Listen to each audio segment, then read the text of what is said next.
Halo kalian semua para investor dan holders kripto dimanapun kalian berada. Apa kabar kalian hari ini? Mudah-mudahan sehat semua ya. Welcome back again to this channel teman-teman, dengan saya tentunya di sini.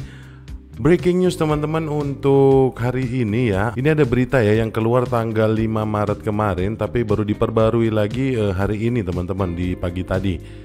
Ini BRICS akan membuat sistem pembayaran berdasarkan mata uang digital dan blockchain. Dari berita ini menandakan ya teman-teman, perang dagang atau perang ekonomi ini semakin memanas. Perang ini sudah berlangsung lama ya antara Amerika, Eropa dengan beberapa negara maju lainnya. Dan di sini update dari BRICS yang mengeluarkan statement akan membuat sistem pembayaran berdasarkan mata uang digital dan blockchain. Buat teman-teman yang belum tahu BRICS, saya kasih info sedikit tentang BRICS ya. BRICS adalah kelompok yang dirancang untuk menyatukan negara-negara berkembang terpenting di dunia untuk menantang kekuatan politik dan ekonomi negara-negara kaya di Amerika Utara dan Eropa Barat. Nah, jadi di sini BRICS itu sebenarnya ya singkatan dari nama depan negara yang foundernya pertama, yaitu ada Brazil, India, Rusia, China, dan South Africa teman-teman. Jadi di sini BRICS ini memang lagi menyatukan kekuatan untuk mengubah tatanan ekonomi dunia, yang mana visinya adalah membuat negara-negara berkembang dan maju tidak bergantung lagi kepada US dollar. Dan di sini negara yang baru bergabung lagi ya teman-teman pada tanggal 1 Januari kemarin itu ada Mesir, Ethiopia, Iran, Arab Saudi, dan Uni Emirat Arab. Itu mereka sudah bergabung di BRICS sekarang ya teman-teman. Dan sekarang perang ekonominya atau perang dagangnya sudah makin terlihat jelas ya teman-teman antara BRICS dengan Amerika dan Eropa. Dan di sini kenapa saya bahas ini sedikit ya teman-teman di awal, karena di sini mungkin berhubungan banget dengan cryptocurrency teman-teman, karena di sini BRICS akan membuat sistem pembayaran berdasarkan mata uang digital dan blockchain. Jadi di sini mungkin pengaruhnya akan besar juga atau impactnya bakalan besar juga kepada para holders dan investor teman-teman. Jadi kondisi dunia sekarang ini sedang mengalami kemajuan ya teman-teman, eranya sudah bergeser. Sudah meluas banget ya kesadaran akan dunia digital, terutama untuk aset digital. Jadi saya rasa ini akan berpengaruh banget untuk kita semua ya yang bermain di dunia cryptocurrency. Ya, saya sih berharap ya di tahun ini tentunya dengan mungkin kepemimpinan presiden yang baru nanti, Indonesia juga bakalan lebih melek ke dunia digital teman-teman, terutama di aset digital. Ya mudah-mudahan harapan saya Indonesia bisa ikut bergabung juga di BRICS ini teman-teman. Dan kenapa saya berharap ya mudah-mudahan Indonesia bisa gabung di BRICS? Karena ini teman-teman, karena negara-negara yang memprakarsai BRICS ini mempunyai prinsip yang berbeda teman-teman menurut saya. Karena prinsip dasar mereka adalah berbisnis, jadi bukan menguasai ekonomi secara global. Itu yang menurut saya mungkin bisa menjadi indikator juga ketika Indonesia sudah tidak bergantung kepada dolar, ekonomi kita akan jauh lebih maju lagi. Karena contohnya seperti Cina. Cina ini memberikan bantuan pinjaman kepada beberapa negara di Afrika dengan memang ketentuan pure bisnis. Jadi tidak ada sangkut paut masalah politik ataupun masalah penguasaan lahan di situ. Itu mungkin yang saya garis bawahi yang membuat saya berharap Indonesia juga bisa bergabung di BRICS dan akhirnya nanti mungkin kita tidak bergantung lagi kepada dolar Amerika. Sehingga tentu saja tujuan akhirnya ekonomi kita bakalan lebih maju. Mungkin kira-kira kayak gitu ya. Mungkin itu aja teman-teman, intermezzo sedikit di depan terkait update tentang BRICS ini. Kita lanjut seperti biasa update mengenai ekosistem dan dunia cryptocurrency teman-teman. Tapi sebelum kita masuk, sekali lagi saya mau disclaimer dulu untuk kalian semua. Investasi di dunia kripto itu merupakan investasi yang memiliki risiko tinggi. Jadi buat kalian semua tetap lakukan riset mandiri, tetap do your own research teman-teman. Carilah informasi-informasi valid dan berita-berita pembanding teman-teman. Dan sekali lagi, channel ini bukan merupakan channel financial advisor. Anyway teman-teman, maaf ya kalau misalnya ada suara agak berisik sedikit, soalnya di sebelah lagi ada yang renovasi rumah, jadi mungkin agak keganggu sedikit, tapi saya rasa masih aman sih. Oke, kita langsung masuk aja ya teman-teman ke update kripto hari ini. Di sini untuk market cap kripto global sudah mencapai 2,6 triliun. Peningkatannya lebih dari 1,5% selama 24 jam terakhir ini. Dan untuk volume pasar kripto total ya selama 24 jam terakhir ini 151,1 miliar dolar. Dan untuk dominasi Bitcoin teman-teman saat ini masih di atas 50%, 51,73%. Dan untuk Bitcoin teman-teman di sini Bitcoin sudah recover, harganya sudah 68 ribuan lagi, 68.400-an lebih tepatnya. Dan di sini market cap-nya sudah naik lagi teman-teman ke lebih dari 1,3 triliun dolar. Dan untuk satu minggu terakhir ini kinerjanya bagus banget teman-teman, kenaikannya 10% dan di satu hari terakhir ini 1,7%. Dan tentunya di balik kenaikan Bitcoin ini tidak bisa dipungkiri ya, yang berperan besar adalah ETF Bitcoin teman-teman. Di sini kalau kita update dari inflow-nya Bitcoin ya, di sini per tanggal Di sini update per tanggal 8 Maret kemarin untuk inflow atau arus bersih yang masuk itu sudah lebih dari 9 miliar dolar atau sudah 9.217 juta dolar alias 9,2 miliar dolar. Dan kemudian untuk market cap dari ETF Bitcoin sendiri teman-teman, di sini totalnya ya untuk market cap Bitcoin sudah mencapai 66,49 miliar dolar, hampir 66,5 miliar dolar teman-teman.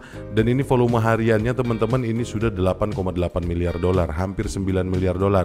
Dan untuk kontribusi terbesar volume perdagangan memang tetap dari BlackRock teman-teman, 3,54 miliar dolar. Dan yang keduanya teman-teman ada Fidelity ya, di sini FBTC 1,69 miliar dolar, kemudian diikuti oleh Grayscale atau GBTC 1,51 miliar dolar.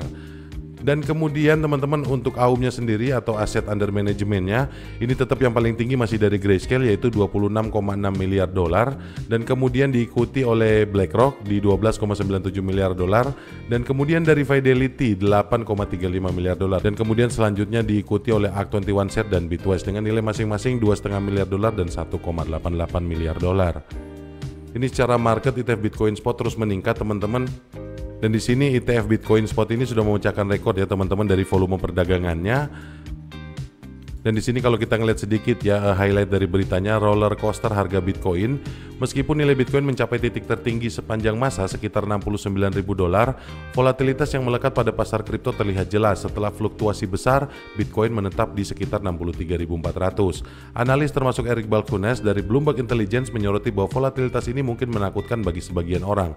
Namun ini adalah salah satu alasan utama keberhasilan ETF Bitcoin. Saya setuju banget ya teman-teman, memang volatilitas ETF Bitcoin ini menandakan seberapa suksesnya ETF Bitcoin yang berjalan sekarang. Persetujuan awal SEC terhadap ETF Bitcoin Spot telah memainkan peran penting dalam mendorong melonjaknya minat terhadap instrumen keuangan ini. Lampu hijau peraturan ini secara signifikan telah memudahkan jalan bagi investor yang berpartisipasi di pasar kripto, menandakan kematangan aset kripto. Nah itu tadi teman-teman yang saya katakan ya, awareness terhadap cryptocurrency ini sudah meluas banget. Di dunia ini sekarang sudah banyak banget masyarakat, sudah sebagian besar melek akan cryptocurrency. Jadi saya rasa memang kedepannya ini aset digital bakal berperan penting dalam kehidupan kita. Fiat money mungkin akan menjadi pilihan yang tidak terlalu diminati lagi nanti ke depannya. Jadi transaksi sudah bisa dilakukan menggunakan cryptocurrency. Nah ini mungkin korelasinya ya teman-teman dengan berita yang saya bawain tadi di awal tentang BRICS. BRICS akan membuat sistem pembayaran berdasarkan mata uang digital dan blockchain. Nah mungkin ini nanti yang untuk melawan fiat money, karena memang kita tahu ya dominasi US dollar ini terlalu tinggi teman-teman secara market global ya, ini dominasi US dollar tinggi banget. Jadi mungkin di sini dengan dibikin lawan ya, dengan adanya cryptocurrency sebagai mungkin alat pembayaran yang diakui di dunia, itu bakalan merubah tatanan ekonomi secara global, saya yakin itu. Dan mungkin nanti akan bersaing ketat juga selain ETF tadi dengan gold teman-teman. Dan nanti juga saya yakin mungkin cryptocurrency akan bersaing ketat juga dengan fiat money. Dan kemudian setelah ini apa pengaruh selanjutnya? Pengaruh selanjutnya tentu saja ke ekosistem cryptocurrency. Kalau kita ngelihat di sini ya, dengan kenaikan market cap dari Bitcoin dan kinerjanya yang bagus, di sini tentu saja ikut mengangkat atau ini ya cryptocurrency yang lain juga di GB sama dia, ditolong untuk naik juga. Mengingat dominasinya yang cukup tinggi ya teman-teman. Di sini jadi saya ngelihat seperti Ethereum sudah mau tembus di 4.000 teman-teman, 4.000 dolar. Tentang Ethereum saya akan bahas nanti di video selanjutnya ya. Saya akan bahas lebih detail lagi tentang Ethereum. Di sini kalau kita ngelihat Solana juga naiknya lumayan signifikan teman-teman, 12,85% selama 1 minggu terakhir. Dan di sini untuk meme coin ya teman-teman masih tetap hijau merona. Kalau kita ngelihat Shiba Inu walaupun ada penurunan ya di beberapa hari terakhir ini, tapi secara 1 pekan terakhir kinerja Shiba Inu ini masih bagus banget ya, kenaikannya hampir 84%. Dan 1 hari terakhir ini kenaikannya cukup bagus di 5,01%. Dan di sini untuk Dogecoin teman-teman harga jualnya sudah 0,17 dolaran. Dan kemudian kita ngelihat render di sini teman-teman, nggak ada obat ya, render naiknya jauh banget di sini. Kenaikannya 1 minggu terakhir ini 38% lebih, dan 1 hari terakhir ini aja naiknya 10% lebih. Sekarang harga jualnya sudah di atas 10 dolar.